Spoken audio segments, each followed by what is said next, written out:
Una vez que hemos cerrado Golden, vamos a terminar de ver algunas cositas de la conclusión.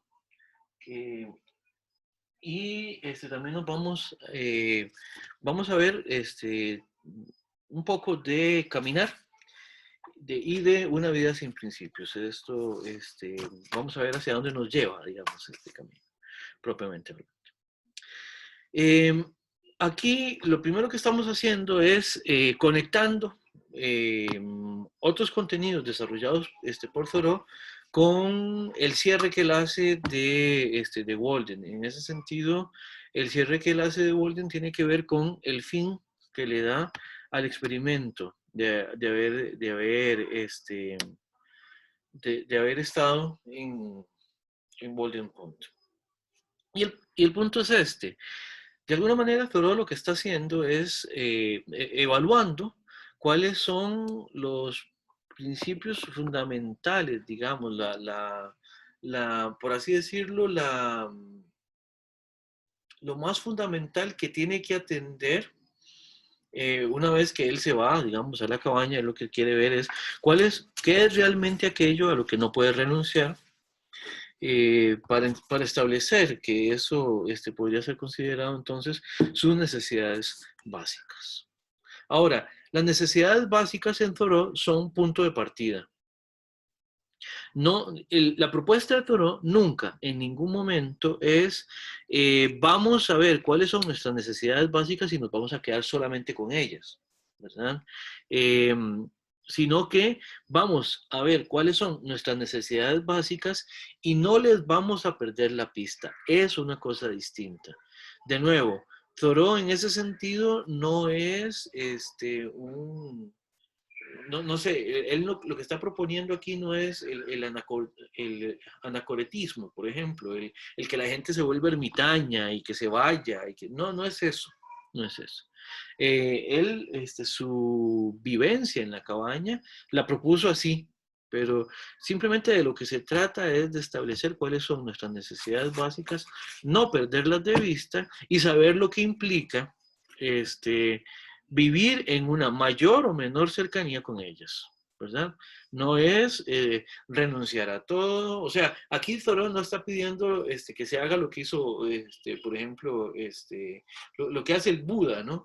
Que en la historia de Buda se dice que en algún momento él lo que decidió fue irse, renunció a todo, dejó a su familia, dejó a la doña, dejó a los hijos y se fue. O sea, eso, bueno, pues fue el camino que escogió Buda para su iluminación, pero no es eso tampoco. Tampoco esto implica necesariamente una renuncia. Y no implica una renuncia necesariamente, y en caso de que implique algún tipo de renuncia, esa renuncia tampoco implica ninguna dirección de suyo. En ese sentido, la propuesta está completamente abierta. La propuesta de Thoreau no es de contenido, sino metodológica. No sé si se entiende esta distinción.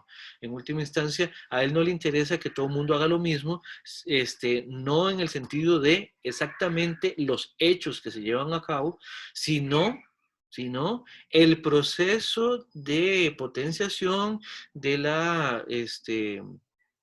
del pensarse las cosas, de la evaluación de las cosas. Por eso es que vamos a decir ahorita también una cosa que es importante. Thoreau, aun cuando reflexiona a propósito de lo político, que eso ya lo vamos a empezar a ver ahora, alguna cosita vamos a decir a propósito de eso, aun cuando Thoreau reflexiona sobre lo político, aun cuando lo político lo tiene al frente como un objeto de estudio, aun cuando lo tiene al frente como un objeto de interés, no es Thoreau un autor del cual podamos hacer una teoría política. No en el sentido duro de una teoría política como para generar una facción soriana, digamos, de activismo político, porque eso mucho pasa en mucho sentido por el establecimiento de una agenda. Si surgiera una agenda a partir de la reflexión toriana, jamás sería a partir de generar contenidos o acciones tal como Thoreau las hizo. No, vamos a ver, siempre me llamó la atención bueno, pues a mí me criaron cristiano, ¿verdad? Pues culturalmente uno está condicionado, ¿no? A estar expuesto, digamos, al cristianismo en nuestra cultura. Es algo sumamente presente, es omnipresente, es ubicuo el cristianismo, ¿verdad? Y me llamó mucho la atención cuando yo era adolescente, fue que vi por primera vez las pulseritas estas de WWJD, What Would Jesus Do? ¿Verdad? ¿Qué haría Jesús en una situación determinada? Bueno, Thoreau, lo peor que él podría pensar es que nosotros tuviéramos una pulserita THD, o sea, ¿qué haría Thoreau? ¿Verdad? Thoreau en ese sentido, lo que les estaba diciendo, no es, parece ser del todo viable que uno pueda hacer una teoría política, así entendido pues, de una manera, digamos, muy sistemática, muy puntual en los contenidos, ¿verdad? A partir de la propuesta de Thoreau. Aun cuando eso no obsta para que a partir de Thoreau se puedan generar reflexiones que lleven a una acción política. Esas son dos cosas distintas. Trataría de explicarlo con un ejemplo. Cuando Martin Luther King llevan a cabo sus manifestaciones de resistencia pacífica, ambos en algún momento hacen la referencia a que un punto de inspiración fue el mismo Henry David Thoreau, ¿verdad? Y aun cuando Thoreau habló de la resistencia al gobierno, propiamente hablando, y aun cuando Thoreau lo hizo de manera individual, aun cuando Thoreau tuvo que pasar una noche en una cárcel, nosotros no vemos a Thoreau haciendo lo que hicieron ni Gandhi ni Martin Luther King, ¿verdad? No es en ese sentido, digamos, la propuesta thoreana una propuesta de filosofía política.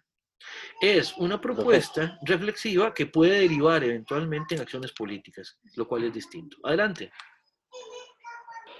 Es que ahora que usted hablaba de esas influencias, yo también recuerdo que influencias de Martin Luther King y de Gandhi fue el anarquismo pacifista de Tolstoy, Ajá. que ese sí es, digamos, lo que no fue Thoreau, digamos, es decir, la ponencia política, todo un movimiento, ese sí que fue, digamos, todo un movimiento. Y es interesante ver cómo confluyen, por ejemplo, en estas figuras, Thoreau y Tolstoy. Sí, no, efectivamente, claro, Adrián. En ese sentido, otra microinvestigación posible habría sido Thoreau y el anarquismo, por ejemplo. Porque hay anarquistas que se lo reclaman para sí, ¿verdad? Pero sí, efectivamente, es una discusión. Además, son discusiones muy de época, ¿verdad? Recuerden, mientras Thoreau está en Estados Unidos haciendo su experimento en la cabaña, en Europa, y esto es algo de lo que en Estados Unidos se están dando cuenta. En Europa están también las discusiones, están los marxistas también separándose un poco del movimiento anarquista originario, están las discusiones por una manera alternativa de generar formas de vida, formas de producción, etcétera, etcétera, y eso cala profundamente en ambos entornos, ¿verdad? Y eso no deja de ser importante. Ahora, aun cuando eso es lo que podemos decir de Thoreau, que puede haber a partir de Thoreau una reflexión que lleve a una acción política, no es que la propuesta de Thoreau sea en ese sentido direccionada de esa manera. No sé si me voy a entender. Ahora, importantísimo es que cuando Thoreau dice que él quiere terminar el experimento, lo hace precisamente en función de la vida, en función de vivir. ¿Por qué? Porque no se trata solamente de estar siempre meditando o solamente meditando cuáles son las condiciones a partir de las cuales la vida se da. Porque si uno solo piensa en cómo vivir, pero no vive, termina solo pensando y no viviendo. Así, de literal. ¿verdad? Entonces, por eso, para Thoreau, el experimento en Golden Pond tenía que tener un final. No podía permanecer indefinidamente ahí. Profe, Adelante. perdón que lo interrumpa otra vez, es que mientras estoy hablando se me van ocurriendo algunas cosas. Tal vez esta idea de vivir la vida eh, sin anteponerle un conocimiento, una reflexión sobre ella, yo creo que también es una tendencia como el siglo XIX, de ver la racionalización que viene avanzando y que también se ve, por ejemplo, ahora que lo recuerdo, en Dostoyevsky. Él habla de esto siempre, está en contra, digamos, de esta reflexión que precede la vida. Y hay muchas citas, me parece que en el idiota hay una sumamente puntual sobre este tema, que dice que la vida consiste en vivirla y no en pensar para vivirla. Entonces, eso es yo creo que un punto bastante común en el siglo XIX. Sí, Adrián, muy bien. Recordemos algo. La primera microinvestigación que yo les pedí que hiciéramos fue sobre el romanticismo y romanticismo también como un rasgo cultural. Recuerden, aquí de nuevo hay la necesidad de poner al ser humano en alguna parte. Recuerden, estamos terminando esa fase ilustrada de la modernidad que trató de explicar absolutamente todo, que fue muy fuerte científicamente, pero ante eso surge el romanticismo que dice sí, pero nos olvidamos primero de reconocer que somos ínfimos en relación con lo que existe. Segundo, que hay una cosa que no, o sea, que la vida no es solo razón, sino también hay otras cosas, la expresividad, la estética, los sentimientos, lo artístico, que para eso la razón resultó muy tiesa, o le resultó muy tiesa ya para estas generaciones románticas. Entonces, eso es lo que está detrás. Hay una tendencia a repensar qué es lo que está pasando con el ser humano, qué está pasando con la vida humana y cómo se puede repensar para resituarlo, efectivamente. Profe, Sí, adelante. bueno, disculpa, voy a hacer un aporte un tanto, digamos que banal. Viene por esta película, no tiene mucho Free Guy, es del actor este que hace Deadpool, Ryan este, Reynolds. Ryan Reynolds, ajá. Saca una nueva película en la que el mae es director también. Entonces plantea la vida de un NPC de un juego, en el cual como base de este juego usaron un código que, digamos, aprende de sí mismo, de su vivencia. En este juego los NPCs interactúan con los jugadores y ya los jugadores ellos los perciben como personas como que pueden hacer cosas y ellos en su cotidianidad se levantan, cumplen una rutina, mueren, pero de ahí despiertan y ellos es su normalidad, ellos no saben que pues, son partes de ese mismo juego. Entonces, aquí hablando de muchas cosas sobre la existencia, la conciencia, el esclavismo y acerca sobre saber vivir. Porque este prota dice, mae, ya ya me cansé de ser un cajero de banco, mae. Quiero ponerme uno de los lentes que anda ese mae y por qué la vida de ellos es diferente. Entonces, y aquí ya pues se va la trama de la película y todo eso. Y de ahí viene aquí un punto que ya, bueno, quería proponer en una mesa y es que la vida de esta persona, de este NPC que es consciente de su existencia y que dentro de sí, él lo sabe, es un NPC, es un programa virtual, pero siente, se expresa, vive, o sea, aprende a sí mismo y, bueno, es una persona, adquiere derechos, él, por existir, por ser consciente. Al ser esto, se le puede brindar una libertad, digamos, de decir, bueno, lo sacamos de este juego, por cuanto de tenerlos aquí sería con un cierto tipo de esclavitud, en el que su propósito es de rellenar personajes y poder ser matados y todo eso. Es, está vacilona, se los recomiendo, Free Guy. Es, Perfecto. sí, ahora. Y yo, Steven, lo que le digo es que eso ya también es otro tema que puede dar para hacer una reflexión de la cotidianidad. Ahí está. Es un contenido viable para hacer ese análisis.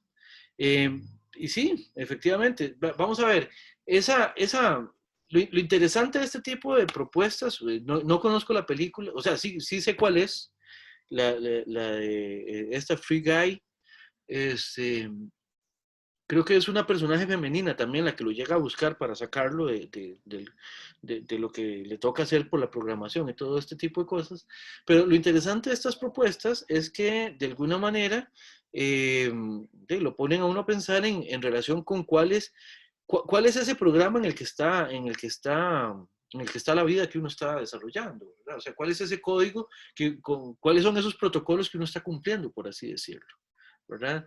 Y llega un momento, no sé, llega un momento, hay momentos, hay hitos en la vida de cada quien donde esto como que surge, ¿no? Donde es una discusión, no sé cómo catalogarla, pero es una discusión donde, no sé, cuando uno está terminando el colegio, a uno, pues, le es importante repensarse, ¿no? Y decir, bueno, ¿y qué diablos voy a hacer ahora que se acabe el colegio? O sea, ¿qué me voy a meter a estudiar a la U?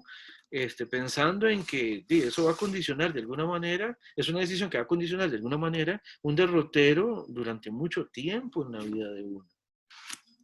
Luego, pues ya está uno en la universidad y ya llevando la carrera, entonces uno empieza a hacerse un montón de preguntas, ¿verdad? Y si, ay caramba, si esto no era lo que esto no era lo que yo pensaba, para bien o para mal, esto no era lo que yo pensaba y me está gustando muchísimo más, o esto no era lo que yo pensaba y la verdad es que no sé si voy a tener que buscar vida en otro lado o lo que sea.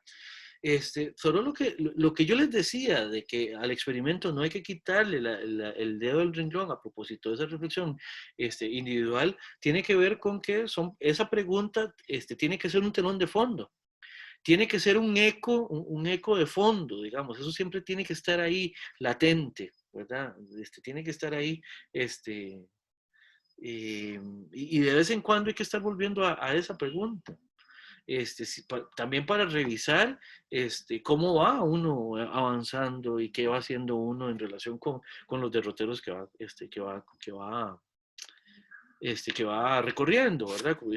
En ese sentido, vean que Thoreau nos habla al principio del texto de Walden algo. Vamos a ver, el texto empieza muy prosaicamente diciendo, sí, yo vivía en una cabaña como a milla y media del vecino más próximo, ¿verdad?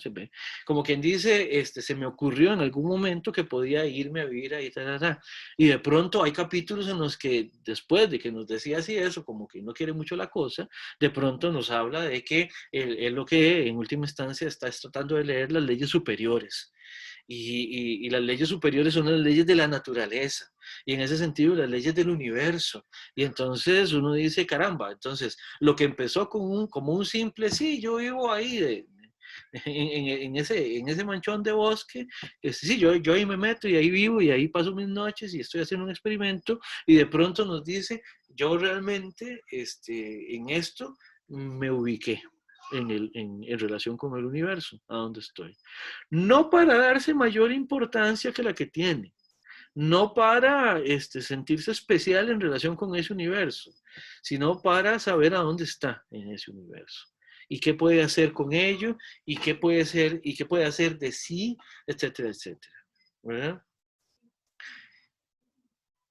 Y hay una dirección que es importante como contenido en Thoreau. De nuevo, como dirección, como pauta general, que es la simplificación. ¿Verdad? En ese sentido, podríamos mencionar aquí a Ockham, ¿verdad? Ockham, en relación con las pretensiones explicativas, en relación con las reglas de la lógica y todo esto, fue el que nos enseñó a pensar que de dos maneras de explicar lo mismo, hay que decidirse siempre por la más simple, ¿verdad? Por economía de la explicación, por economía por economía del sistema explicativo, por economía de la interpretación de las cosas. Bueno, Thoreau partiría de un principio muy parecido, es un principio también de parsimonia, como se conoce el de Ockham. Sin embargo, la diferencia es que en el caso de Thoreau, lo que tiene que ser parsimonioso o tendiente a lo parsimonioso es la vida misma. Insisto, no es una renuncia sin más, ¿verdad? Es una búsqueda de que las cosas, entre más simples, mejor, ¿verdad? Entre más simples, superiores, ¿verdad? Porque de lo que se trata es de la menor distracción posible. Entre menos simple es la vida, menos capacidad tiene uno de volverse sobre sí mismo. Y esto va a ser importante también en relación con cómo se hace lo que se hace, con qué implica, por ejemplo, tener un trabajo y tener tiempo libre. Eso lo vamos a ver en la tercera parte de la clase de hoy, cuando volvamos de la pausa más adelante.